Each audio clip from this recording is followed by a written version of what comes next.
again, friends. It's Carrie with Any Day Blessings, and today we're going to look inside Song School Spanish Book 2.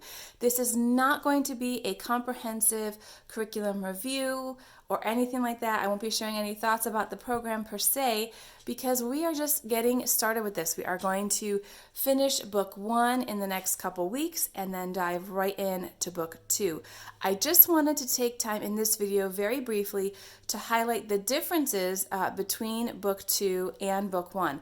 In the description down below, I will leave the videos that I've already done that are more comprehensive and more of a review on Book 1 because we've used that and are just about done with it. So I will leave that down below. Most of those comments do apply over here to this course because they're pretty much set up the exact same way. I'm just going to highlight a few differences for you. Now before we hop inside, I will just point out that this is produced by Classical Academic Press. Oh my goodness, trying to do it one-handed there. Classical Academic Press.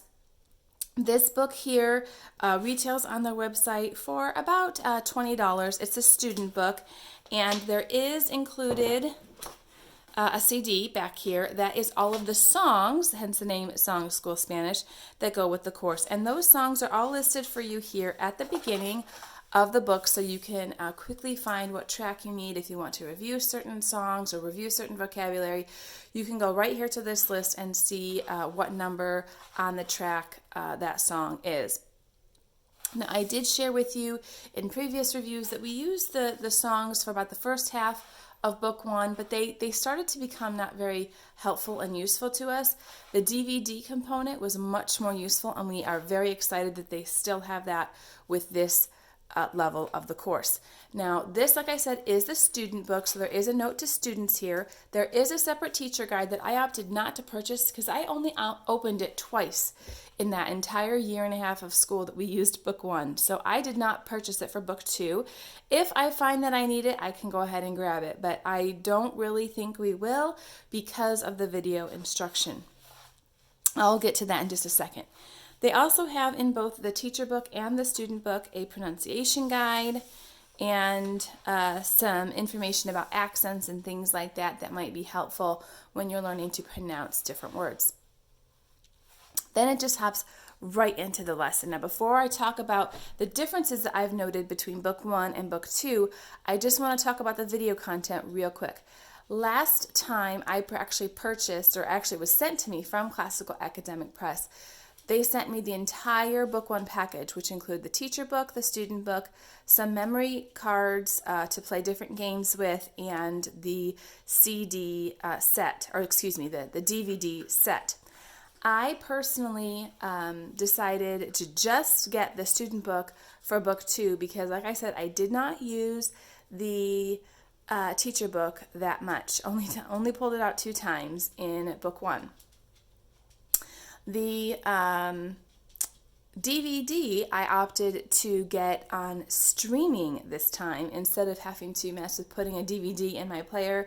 I felt that streaming was a little easier because we could watch it in different places, like at Nana's house, or if we were up at the church doing something and my kids wanted to work on school while I was in a meeting or something like that. I could just bring it up on my phone or iPad or something, and they could do their Spanish lesson. So I opted for the streaming content this time. So the only physical product I have is the student book. Okay, so just wanted to let you know that's an option. You can get the streaming content. Now, I suggest you head over and watch the videos that I mentioned that are down in the description. They will explain what that DVD portion is and give some more information on that. The differences that I wanted to highlight between Books 1 and 2 was the first difference I noted is right here, kind of right off the bat. In Book 1, they don't review in each lesson, in each what they call chapters, which are meant to be done in a week's time. That's how they schedule it out. We usually take 2 weeks to do one chapter. That's how we spread it out over multiple years. Or actually, no, we take 4 classroom sessions, and they recommend 3. Okay, that's how we do it. So, and they always introduce new vocabulary in each lesson. That was in Book 1, And then they usually just go right into the songs in book 1. Here in book 2, they actually bring in review into each lesson. So you go over to chapter 2, new vocabulary, and then review. Chapter 3, new vocabulary, and then review. So they do that throughout this course, and I like that because they're starting to build. Whereas book 1 was kind of introducing new vocabulary, bringing about some new skills with pronunciation and grammar concepts, using the articles, things like that, very general and basic things. Now they're trying to start developing some memory. They're trying to help your students remember the words that they've learned. Now they've always had review chapters, okay? After 4 chapters, they'll have a review chapter, which takes up a week of review. They had that in book 1 as well. But in book 2, they incorporate that review into the actual weekly chapter. So every week you're reviewing, and then you have one solid week of kind of cumulative, comprehensive review. Okay? And that continues throughout the course. Now, one other difference I noted between book 1 and book 2, again, because we're kind of adding a layer of difficulty, increasing our skill level a bit, they start to do some word work in the review week. So this will be things like in your spelling lessons where you start to do some word study and things like that. They're starting to do that here in book 2 a little bit. So if you're familiar with the spelling videos that I've done on BJU Press, they actually do this on their Tuesday lesson of their spelling week. So it was really neat for me to get to see a very similar concept that my son can easily relate to, because this is something that he does in his English spelling class. Now he's going to do it as he learned his Spanish vocabulary. So I thought that was a neat find as well. So those are the 2 main differences I noted. Also, I wanted to show you here in the back, this is something that they also had in book 1, but this here is a complete listing of all the vocabulary by chapter, and then they have it by review vocabulary. So if you're interested in seeing like the words that would have already been taught to your student, this is it right here. And I'll just kind of pause here in case you want to look, in case you're considering placement or something. These are the words that are assumed to have been covered in a previous course. Okay? And then they also have a complete alphabetical listing of the vocabulary. One thing I wanted to point out here too is that we do start to get into verb conjugation in this course in a more concentrated manner.